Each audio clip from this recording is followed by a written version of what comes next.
다 함께 묵상 기도하심으로 안식일 환영 예배 시작하도록 하겠습니다.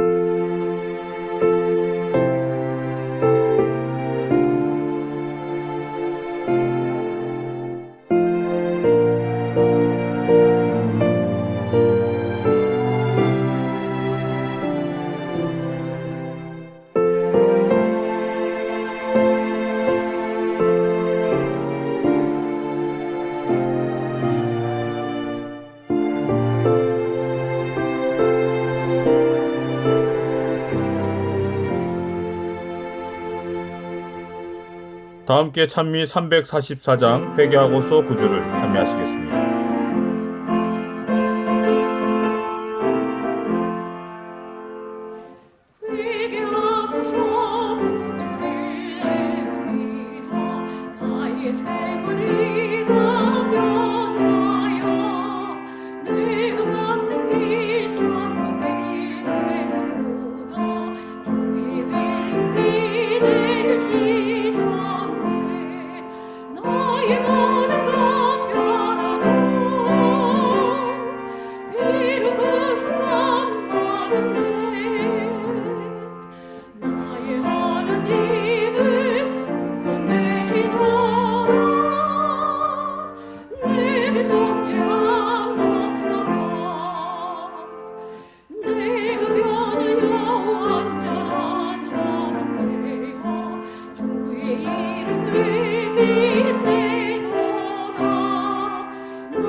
목마른 사슴 쉬는 물을 찾아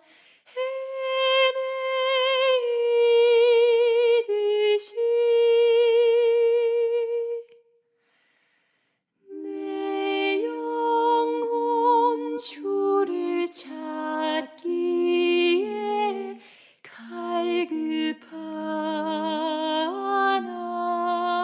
갈급하나이다.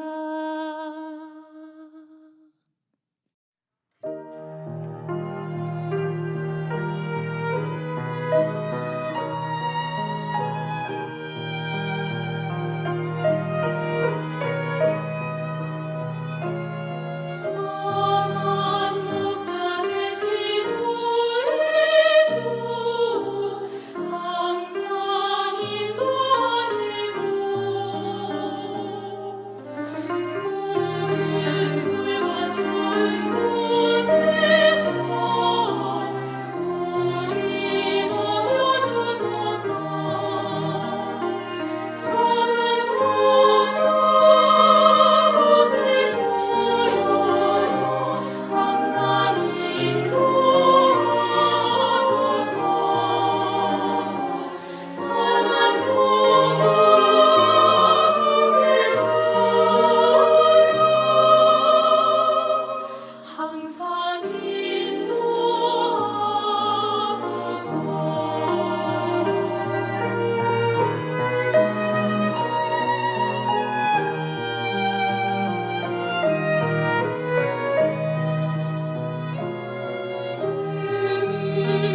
믿음의 가족 여러분 그동안 평안하셨습니까?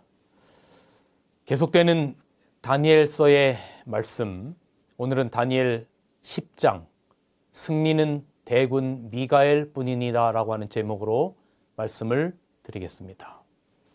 때는 페르시아의 고레스 왕 3년인 기원전 535년경, 다니엘은 이때 88세쯤의 고령이었습니다. 오늘 다니엘 10장 1절은 바사왕 고레스 3년에라라고 그 시간을 이야기하고 있습니다. 다니엘은 88세 정도의 나이에도 3주일씩 금식 기도하며 민족을 위해서 기도하고 있었습니다. 오늘 다니엘 10장 1절로 3절입니다. 그때 나 다니엘이 새 이래 동안을 슬퍼하며 새 이래가 차기까지 좋은 떡을 먹지 아니하며 고기와 포도주를 입에 넣지 아니하며 또 기름을 바르지 아니하니라 라고 기록합니다.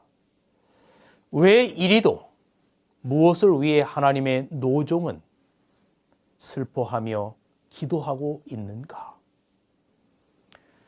잠시 지난 시간 다니엘 6장과 9장의 다니엘의 기도로 돌아가 봅시다. 다니엘은 사자굴에 던져질 줄 알면서도 예레미야 선지자의 예언 즉 유다 백성이 바벨론 포로 70년 후에 포로에서 해방될 것이라는 것을 알고 금식 기도를 하지요. 다니엘 9장에서 그 기도의 간절한 모습을 우리는 살펴보았습니다. 그런데 페르시아의 예루살렘 중건령이 3차에 걸쳐서 있었지요. 지난 시간에 2300주야의 기산점이 되는 예루살렘 중건령을 내리는 그 시점이 BC 457년이라고 말씀을 드렸는데요. 사실 3차에 걸쳐서 있었습니다. 1차는 고레스 왕 때 BC 537년이었고 2차는 다리우스 1세 때 BC 520년이었고 3차는 아닥사스다 BC 457년경이었습니다. 그런데 모든 것들이 완전히 다 중건이 되는 바로 그때가 3차 아닥사스다 중건령 이후입니다. 그래서 2300주야의 예루살렘 중건령의 기산점을 BC 457년으로 잡았었지요. 오늘 본문의 배경은 1차 고레스 예루살렘 중건령이 있은 후 2년 후쯤의 일입니다. 2년 전쯤인 고레스 원년에 제1차 석방령이 내렸으나 막상 포로살이를 청산하고 스룹바벨의 지도 아래 귀국길에 나선 유대인들은 약 4만 2천 명 정도에 불과했고 그들마저도 사마리아인들을 비롯한 주변 민족들의 반대로 귀국한 지 2년이 지났지만 예루살렘 성전 재건에 대하여 제대로 착수하지 못하고 있었습니다. 그 배경이 에스라 4장 1절로 5절에 기록되어 있습니다. 스룹바벨과 족장들이 예루살렘 성전을 재건축한다는 이야기를 사마리아 사람들이 듣고 와서 자기들도 함께 예루살렘 성전을 재건축하는데 동조하고 싶다라고 이야기를 합니다. 그런데 스룹바벨과 예수아와 족장들이 반대하죠. 그냥 우리끼리 하겠다고 한 겁니다. 그러자 그때서부터 사마리아인들의 방해가 시작됩니다. 여기 에스라 4장 4절에 보면 이렇게 기록하고 있습니다. 이로부터 그 땅 백성이 유다 백성의 손을 약하게 하여 그 건축을 방해하되 바사왕 고레스 시대로부터 바사왕 다리오가 즉위할 때까지 의사들에게 뇌물을 주어 그 의사 결정권자들에게 뇌물을 주어 그 경영을 저해하였다라고 기록합니다. 그리고 예루살렘 재건 중단을 위해 거짓 보고를 페르시아에게 올려보냄으로 말미암아 이 모든 상황을 다니엘은 페르시아의 고위 공직자였기 때문에 전부 다 알고 있었던 것입니다. 이처럼 심상치 않은 사태를 감지한 다니엘은 고령에도 불구하고 다시 한번 하나님의 영광과 민족의 장래를 위하여 할 일이 있음을 깨닫고 힘있는 기도를 시작한 것입니다. 그 노령의 나이에 이것이 바로 다니엘 10장의 배경이 되는 이야기입니다. 바로 그때 다니엘은 너무 찬란하여 바라볼 수도 없는 눈부신 영광에 에워싸입니다. 다니엘이 이상을 보게 됩니다. 다니엘이 페르시아의 히데겔이라고 하는 큰 강에 있었는데 한 사람이 세마포 옷을 입고 허리에는 정금띠를 띠고 그 몸은 황옥 같고 그 얼굴은 번갯빛 같고 그 눈은 횃불 같고 그 팔과 발은 빛난 녹과 같고 말소리는 무수한 소리와 같은 한 사람이 다니엘의 이상 가운데 나타났습니다. 바로 이분은 AD 1세기 말 반모섬의 요한에게 나타나셨던 그 모습처럼 영광스러운 모습의 예수님이셨습니다. 너무나 놀라서 다니엘은 몸에 힘이 빠졌고 얼굴빛이 변하였고 얼굴은 땅에 대고 기절을 한 것입니다. 그때 주님이 그 노령의 다니엘을 이렇게 어루만지십니다. 오늘 다니엘 10장 10절에 보면 한 손이 있어 나를 어루만지기로 내가 떨더니 그가 내 무릎과 손바닥이 땅에 닿게 일으키고라고 기록합니다. 여러분 무엇을 보십니까? 주님의 노종을 대하시는 사랑스럽고 따뜻한 손길이 느껴지십니까? 엘리야가 갈멜산에서 영적 쟁투를 치르고 이세벨이 죽인다고 하여 도망하여 로뎀나무 아래서 죽기를 구할 때 여러분 주님이 어떻게 하셨습니까? 열왕기상 19장 5절서부터 보면 로뎀나무 아래 누워 자더니 천사가 어루만지며 이르되 일어나서 먹으라 하는지라. 본즉 머리맡에 숯불과 구운 떡과 한 병 물이 있더라. 이에 먹고 마시고 다시 누웠더니 여호와의 사자가 또다시 와서 어루만지며 이르되 일어나서 먹으라. 내가 그를 이기지 못할까 하노라 하는지라. 그리고 여러분 베드로가 예수님을 부인하고 고기 잡으러 갔을 때 부활하신 주님이 디베랴 바닷가에 나타나셔서 밤새 고기도 못 잡고 허탈해 있던 베드로를 여러분 어떻게 대하셨습니까? 요한복음 21장 9절부터 보면 육지에 올라보니 숯불이 있는데 그 위에 생선이 놓였고 떡도 있더라. 예수께서 가라사대 와서 조반을 먹으라 하시니 제자들이 주신 줄 아는 거로 당신이 누구냐 감히 묻는 자가 없더라. 예수께서 가셔서 떡을 가져다가 저희에게 주시고 생선도 그와 같이 하시니라.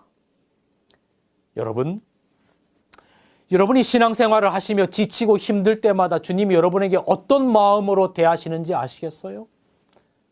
친정어머니 같이 용기 내시고 힘내라고 그분이 여러분을 어루만지시는 주님이심을 여러분 기억하시면서 사셨으면 좋겠어요. 그 노종 다니엘을 주님께서 그리 어루만지셨다 그 말입니다. 여러분 우리가 잘 아는 노래 가운데 You Raise Me Up이라는 노래가 있지 않습니까? 저는 이 가사를 가만히 묵상하면서 마치 우리 주님이 우리를 그렇게 일으켜 세우지 않나 그런 생각이 들어요. 그 노래 한국말로 그 가사를 좀 읽어드리겠습니다. You raise me up. 당신은 나를 일으켜 세우십니다. 마음이 우울하고 나의 영혼이 많이 지칠 때 어려운 일들을 만나서 마음이 무거울 때 그럴 때면 나는 모든 것을 멈추고 이 자리에서 조용히 기다립니다. 당신이 찾아와서 잠시 나와 함께 앉아 있어줄 때까지 당신은 나를 높이 올려 산꼭대기에 설 수 있게 해주고 당신은 나를 높이 올려 폭풍이 부는 바다를 걷게 합니다. 당신의 어깨 위에 올라설 때 나는 강한 사람이 되고 당신은 나를 높게 올려 나의 한계를 넘어서게 해줘요. 살아가면서 갈급함을 느끼지 않는 사람은 존재하지 않고 모두들 평안을 누리지 못하고 불안해하지. 그러나 당신이 내게 오시면 나의 마음이 경이로움으로 가득 차고 어떤 때는 영원한 세계를 엿볼 수 있습니다. 여러분 오늘 이 가사처럼 다니엘은 그 노종 다니엘에게 주님께서 오셔서 그렇게 어루만지시고 일으켜 세우시고 영원한 세계를 엿볼 수 있게 해주신 겁니다. 오늘 다니엘 10장 12절은 이렇게 기록합니다. 그가 내게 이르되 다니엘아 두려워 말라. 내가 깨달으려 하여 내 하나님 앞에 스스로 겸비케 하기로 결심하던 첫날부터 내 말이 들으신 바 되었으므로 내가 내 말로 인하여 왔느니라. 여러분, 그런데 우리는 이렇게 생각할 수 있습니다. 아니, 예수님께서 다니엘의 이상 가운데 나타났고 천사가 다니엘에게 왔으면 뭔가 극적인 변화가 있어야 될 것 아닙니까? 그런데 여러분, 그 다음 절을 보십시오. 13절. 그런데 바사국군이 21일 동안 나를 막았으므로 내가 거기 바사국 왕들과 함께 머물러 있더니 군장 중 하나 미가엘이 와서 나를 도와주므로라고 기록하고 있어요. 이러면 여전히 현실은 예루살렘 중건은 그리도 오랫동안 기도했음에도 불구하고 사자굴에 들어갈지언정 기도했음에도 불구하고 현실은 어떻습니까? 여전히 사마리아인들의 방해 공작으로 예루살렘 중건이 되지 못하고 있고 바사국이 막고 있는 것입니다. 왜 이리 답답함이 느껴지는 겁니까? 아니, 하나님께서 들으시고 하나님의 천사가 그렇게 하겠다고 말씀하셨는데 모든 것이 탄탄대로로 가야 될 것 같은데 여전히 바사국 군인들이 막고 있고 사마리아인들의 방해 공작은 여전한 것이 현실입니다. 믿음의 가족 여러분, 우리의 현실은 어떻습니까? 우리가 무슨 문제를 위해서 기도하고 그 문제를 해결해 주신다는 성경 말씀의 약속도 받았습니다. 그리고 잠시 전에 그러한 말씀과 노래로 또 위로도 받았습니다. 그리고 때때로 목사님이 그 문제로 기도해 주신다고 하셨습니다. 그런데 그 모든 문제들이 여러분 다 해결되셨습니까? 아니면 오늘 본문의 상황처럼 여전히 바사국과 같은 우리의 앞길을 막는 그 어떤 것들, 그 어떤 고통의 힘들이 우리의 삶 속에 남아 있습니까? 예, 여전히 우리의 삶 속에 그런 문제들이 많이 산적되어 있습니다. 여러분, 여기 이 말씀을 보십시오. 3주일 동안 부조와 선지자의 말씀입니다. 가브리엘이 흑암의 권세와 씨름하면서 고레스의 마음에 작용하는 감화를 좌절시키려고 노력하였고 하나님의 백성을 위하여 하늘이 할 수 있는 모든 일들을 다 했다라고 기록합니다. 여러분, 저는 여기서 선악간의 대전투를 보는 겁니다. 고레스 왕의 마음을 주관하기 위한 21일간의 선악간의 싸움인 것입니다. 미가엘 예수님과 사단이 고레스의 마음을 주관하기 위한 싸움입니다. 그런데 우리는 이렇게 생각할 수 있습니다. 아니, 그까짓 고레스의 마음을 예수님께서 얼마든지 바꿀 수 있는 것 아닌가? 그런데 여기에 여러분, 제가 지난번에 설명드린 선악간의 대쟁투의 우주적 싸움을 이해해야 하는 것입니다. 우주의 지성적 존재자들 앞에 하나님은 사단의 고소처럼 폭군이 아니라 사랑과 공의의 하나님이심을 보여야 하는 겁니다. 그분의 목적은 이것입니다. 여러분, 여기 부조와 선지자와 시대의 소망이 이렇게 기록합니다. 온 우주 앞에 하나님의 품성을 옹호하며 사단의 반역을 처리하심에 있어서 그리스도의 죽음이 하나님과 그분의 아들이 정당하심을 온 우주 앞에 옹호하시는 것이다 그랬어요.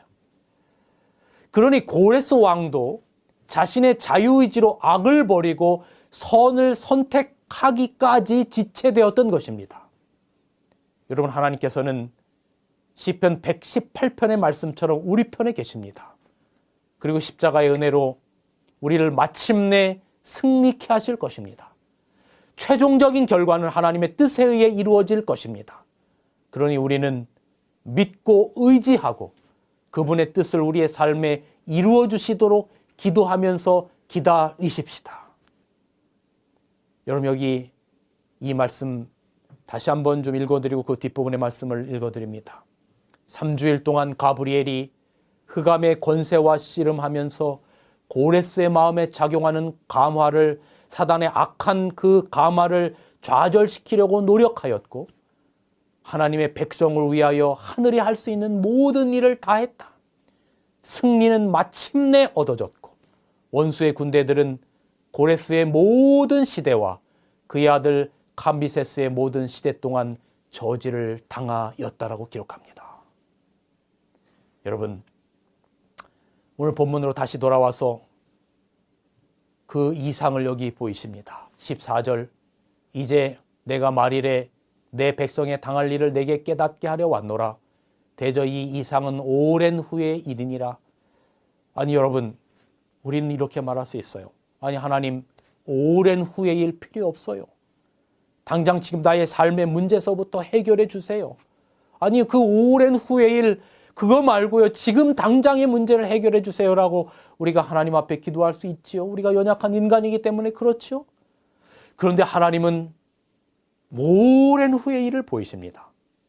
마치 다니엘 9장에서 민족 해방을 위해서 기도했는데 당장 이제 70일회가 끝나가기 때문에 민족 해방을 위해서 기다렸는데 하나님께서 가브리엘 천사를 통해서 보여주신 것은 2300주야를 보여주시면서 구속의 역사를 보여주시는 것입니다. 여러분, 당시 근동 세계는 페르시아가 다스리고 있었습니다. 그러한 페르시아를 통해서 하나님께서 바벨론에 의하여 포로된 유대인을 석방시키고 예루살렘 성을 회복시킴으로 곧 이 땅에 태어나실 하나님의 아들 예수 그리스도의 초림을 준비하게 하셨습니다. 지금 당장은 페르시아가 가장 큰 장애물 같지만 역사는 결국 흘러갈 것입니다. 오늘 본문 20절을 보세요. 그가 이르되 내가 어찌하여 내게 나아온 것을 내가 아느냐. 이제 내가 돌아가서 바사군과 싸우려니와 내가 나간 후에 헬라군이 이를 것이라. 여러분, 산 넘어 산 아닙니까? 지금은 페르시아 바사왕이 가장 큰 장애물 같은데 바사군이 끝나면 여러분 다니엘 2장의 예언에 따라서 바벨론, 메데 페르시아, 바사 그 다음에 뭐가 또 이르릅니까? 예, 그 다음에 또 이 그리스가 이르게 되는 것입니다. 그리고 그 다음에는 또 뭐가 이르러요? 더 강한 로마가 나옵니다. 바로 역사는 그렇게 흘러야 합니다. 그래야 바로 지난 시간 공부한 2300주야의 예언의 중심, 70일의 중심이신 그리스도를 이 땅에 초림시키는 일이 일어나는 겁니다. 그래야 그분께서 인류의 죄를 위하여 십자가에 달려 돌아가시는 일이 일어나는 겁니다. 이 일은 사단에 의하여 맹렬한 저항을 받았어요. 그러나 하나님께서도 인류의 운명이 걸린 이 중대사를 좌시하지 않으십니다. 가브리엘 천사와 대군 미가엘 예수님이 직접 개입하십니다. 21절입니다. 오직 내가 먼저 진리의 글에 기록한 것으로 내게 보이리라. 나를 도와서 그들을 대적하는 자는 너희 군 미가엘 뿐이니라. 무슨 이야기입니까? 결국 오늘을 살아가는 우리가 기도하는 기도의 제목은 근시안적으로 지금 우리 앞에 있는 당장의 그 어떤 문제로 고민하고 기도하지만 주님께서 우리의 모든 삶의 또 지구의 전체의 구속의 역사, 우주의 선악간의 싸움의 전체를 바라보게 될 때 주님께서는 우리 앞에 당장의 큰 문제보다 더 이루셔야 될 모든 역사의 흐름이 있다라고 하는 것입니다. 바로 이 영적 싸움은 사단과 대군 미가엘 예수님과의 싸움 가운데 마침내 예수님께서 승리하실 것이라고 하는 겁니다. 그 싸움에서 누가 하나님과 같은가라는 이름의 뜻을 지닌 미가엘이신 예수 그리스도는 사단의 숙명적인 대쟁투를 확실한 승리로 이끄실 것입니다. 그는 선의 편을 택한 모든 사람을 적극적으로 그리고 끝까지 도우시고 마침내 우리 주님 맞이하게 될 수 있도록 우리를 인도하실 것입니다. 여러분, 그러나 우리가 기억해야 될 것이 있습니다. 선악간의 싸움은 지금 이 시간 우리 가운데서도 일어나고 있습니다.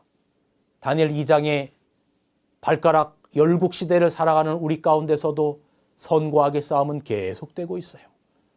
오늘 다니엘 10장의 배경은 바사국과의 그 사이에서 있었던 선악간의 싸움의 장면들을 묘사하고 있지만 오늘 지금 우리가 살아가고 있는 세상 역사의 마지막에도 선악간의 싸움들은 여전히 있는 겁니다.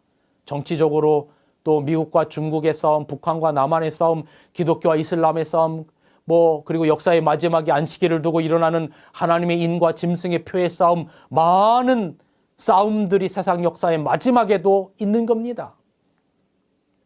그런데 여러분, 가만히 보면 사단은 이러한 크고 역사적인 싸움보다도 여러분의 마음을 장악하려는 선악간의 싸움을 벌이고 있다는 것을 기억하셔야 합니다. 여러분의 마음을 두고 예수님과 사단 사이의 치열한 싸움이 오늘도 이루어지고 있는 것입니다. 여기 영감의 글에는 이렇게 기록합니다. 선악간의 대쟁투는 날마다 우리 마음속에서 계속되고 있다. 뭐라고요? 다시 한번 읽어드립니다. 선악간의 쟁투는 날마다 우리의 마음속에서 계속되고 있다. 바울은 로마서 7장에 우리의 마음속의 영적 싸움에 대하여 잘 묘사하고 있습니다.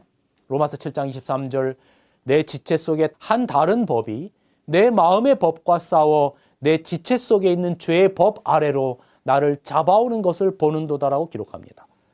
내 안에 있는 또 다른 나, 하나님의 법과 죄의 법, 선과 악 사이에 우리는 고민하며 갈등하고 하나를 선택해야만 합니다. 너무나 자주 넘어지고 실패해서 바울은 이렇게 고백합니다. 오호라, 나는 곤고한 사람이로다. 이 사망의 몸에서 누가 나를 건져내랴. 그렇습니다. 매일 우리의 마음 가운데서 일어나는 선악간의 싸움에서 우리는 너무나 자주 실패합니다. 어떻게 해야 합니까? 방법은 하나입니다. 힘센 편에 서시면 됩니다. 예수님과 사단 가운데 누가 더 힘이 셉니까? 유치한 질문입니까? 유치하더라도 할 수 없어요. 예수님이 마침내 승리하실 겁니다. 그게 오늘 본문 다니엘 10장 마지막 절의 결론입니다. 21절. 오직 내가 먼저 진리의 글에 기록된 것으로 내게 보이리라. 나를 도와서 그들을 대적하는 자는 너희 군 미가엘 뿐이니라. 믿음의 가족 여러분, 영적 싸움에서 우리가 이기는 힘은 다니엘처럼 하나님을 전적으로 의지하고 기도하는 길입니다. 여기 영감의 글에 이렇게 기록합니다. 하늘의 지적 존재들이 우리를 보호해 주시도록 우리도 다니엘처럼 기도해야 한다. 기도하라, 기도하라. 우리는 영원을 위하여 철저한 준비를 할 필요가 있다. 사랑하는 믿음의 가족 여러분, 하늘에서 시작된 하나님과 사단, 선과 악의 대쟁투는 과거 역사의 매 순간 모든 사람들에게 선택의 결단을 요구해 왔습니다. 오늘 본문에서도 바사군과 또 하늘과의 영적인 싸움이 있었고, 오늘 세상 역사의 이 큰 싸움은 오늘 지금 우리들에게도 있는 것입니다. 이 싸움은 어떤 큰 그런 지정학적인 어떤 전쟁터에서 싸우는 싸움이 아닙니다. 세상 역사에서 일어나는 마지막 선과 악의 대쟁투, 영적인 싸움, 야곱의 환란은 각 사람의 마음속에서 매 순간 전개되고 있는 선과 악의 마지막 투쟁입니다. 페르시아 왕들이 마음속의 갈등을 겪으며 결정해야만 했던 마음속의 싸움은 그 싸움에 배후가 있는 우주의 대쟁투의 일부였던 것이에요. 알고 보니까 그것은 페르시아 왕들의 마음 가운데 있었던 사탄과 대군 미가엘과의 싸움이었던 것입니다. 하나님과 사탄, 선과 악. 우리는 누구에 의하여 마음이 움직이고 있으며 무엇을 결정하며 매일매일을 살아가고 계십니까? 내 마음속에서 일어나는 선과 악 사이에서 어떠한 결정을 하게 될 때 그때 승리할 수 있는 비결은 바로 대군 미가엘이신 예수 그리스도를 마음속에 모시고 매일 그분의 결정이 나의 결정이 되도록 겸손히 기도하는 길뿐입니다. 그래서 오늘 본문은 이렇게 결론을 맺는 것이죠.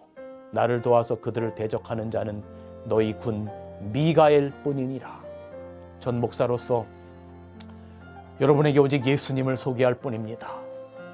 여러분의 삶의 모든 문제들을 그분 앞에 가지고 나아가세요.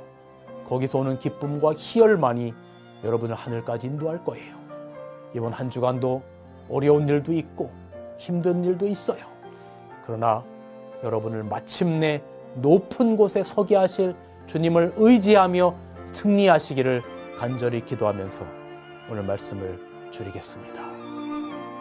다 함께 마치는 찬미 370장 찬미하시도록 하겠습니다. 나의 믿음 식을 때에 스날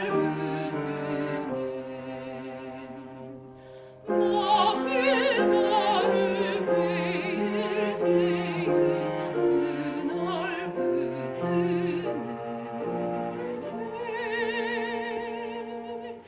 마음이 나를 베일 때에 스날 붙드네 스날 붙드네 나의 사랑 식을 때에 그날 붙드네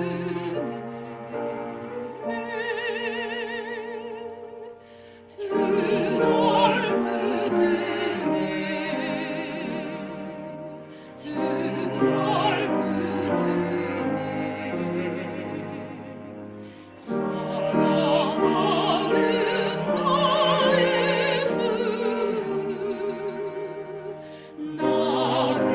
붙드네 그날 붙드네 사랑하는 나의 주 나를 붙드네 나를 기다시고 항상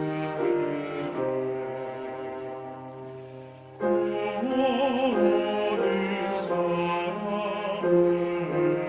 항상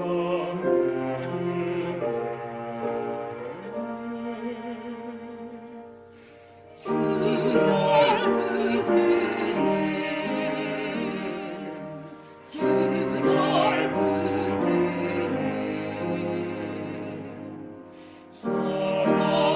사랑하는 나의 주 나를 붙드네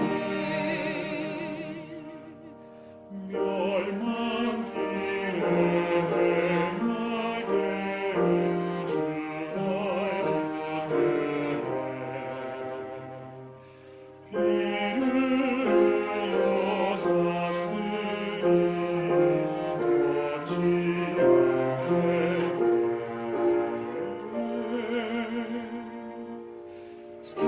그날 붙드네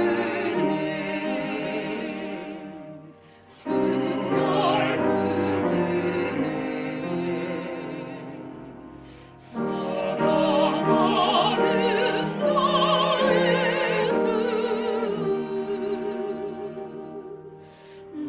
나의 주 나를 붙드네